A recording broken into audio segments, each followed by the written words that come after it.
شروع اللہ کا نام لے کر جو بڑا مہربان نہایت رحم والا ہے۔ اور مدین کی طرف ان کے بھائی شعیب کو بھیجا تو انہوں نے کہا کہ اے قوم، اللہ ہی کی عبادت کرو کہ اس کے سوا تمہارا کوئی معبود نہیں، اور ناپ اور تول میں کمی نہ کیا کرو، میں تو تم کو آسودہ حال دیکھتا ہوں، اور اگر تم ایمان نہ لاؤ گے تو مجھے تمہارے بارے میں ایک ایسے دن کے عذاب کا خوف ہے جو تم کو گھیر کر رہے گا۔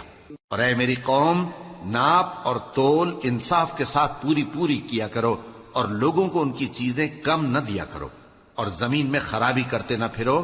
اگر تم کو میرے کہنے کا یقین ہو تو اللہ کا دیا ہوا نفع ہی تمہارے لیے بہتر ہے، اور میں تمہارا نگہبان نہیں ہوں۔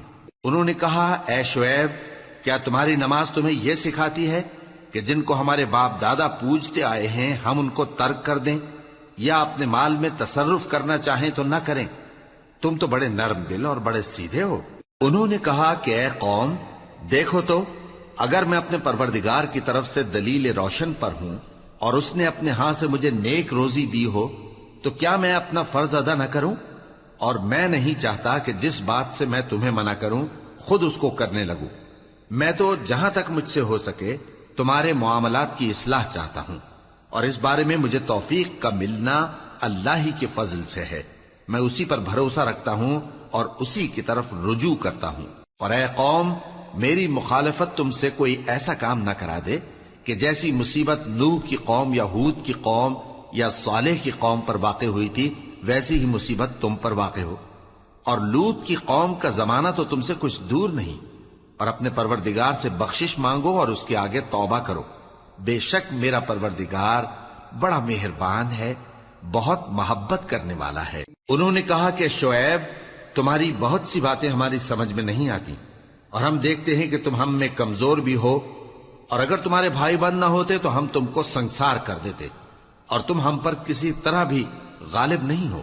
انہوں نے کہا کہ اے قوم، کیا میرے بھائی بندوں کا دباؤ تم پر اللہ سے زیادہ ہے، اور اس کو تم نے پیٹھ پیچھے ڈال رکھا ہے؟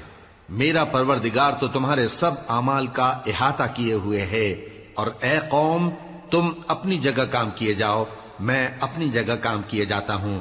تم کو ان قریب معلوم ہو جائے گا کہ رسوا کرنے والا عذاب کس پر آتا ہے اور جھوٹا کون ہے۔ اور تم بھی انتظار کرو، میں بھی تمہارے ساتھ انتظار کرتا ہوں۔ اور جب ہمارا حکم آ پہنچا تو ہم نے شعیب کو اور جو لوگ ان کے ساتھ ایمان لائے تھے ان کو تو اپنی رحمت سے بچا لیا، اور جو ظالم تھے ان کو چنگھاڑ نے آ دبوچا، تو وہ اپنے گھروں میں اوندھے پڑے رہ گئے، گویا ان میں کبھی بسے ہی نہ تھے۔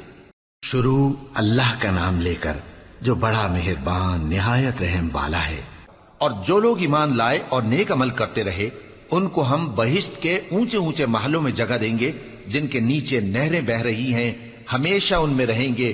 نیک عمل کرنے والوں کا یہ خوب بدلہ ہے جو صبر کرتے اور اپنے پروردگار پر بھروسہ رکھتے ہیں۔ اور بہت سے جانور ہیں جو اپنا رزق اٹھائے نہیں پھرتے، اللہ ہی ان کو رزق دیتا ہے اور تم کو بھی، اور وہ سننے والا ہے، جاننے والا ہے۔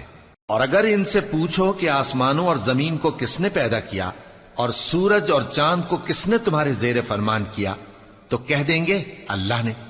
تو پھر یہ کہاں الٹے جا رہے ہیں؟ اللہ ہی اپنے بندوں میں سے جس کے لیے چاہتا ہے روزی فراخ کر دیتا ہے اور جس کے لیے چاہتا ہے تنگ کر دیتا ہے۔ بے شک اللہ ہر چیز سے واقف ہے۔ اور اگر تم ان سے پوچھو کہ آسمان سے پانی کس نے برسایا، پھر اس سے زمین کو اس کے مرنے کے بعد کس نے زندہ کیا، تو کہہ دیں گے کہ اللہ نے۔ کہہ دو کہ اللہ کا شکر ہے، لیکن ان میں اکثر نہیں سمجھتے۔ اور یہ دنیا کی زندگی تو صرف کھیل اور تماشا ہے، اور ہمیشہ کی زندگی کا مقام تو آخرت کا گھر ہے۔ کاش یہ لوگ سمجھتے۔ پھر جب یہ کشتی میں سوار ہوتے ہیں تو اللہ کو پکارتے، خالص کرتے ہوئے اسی کے لیے اطاعت کو، لیکن جب وہ ان کو نجات دے کر خشکی پر پہنچا دیتا ہے تو جھٹ شرک کرنے لگ جاتے ہیں، تاکہ جو ہم نے ان کو بخشا ہے اس کی ناشکری کریں اور فائدہ اٹھائیں۔ سو خیر، ان قریب ان کو معلوم ہو جائے گا۔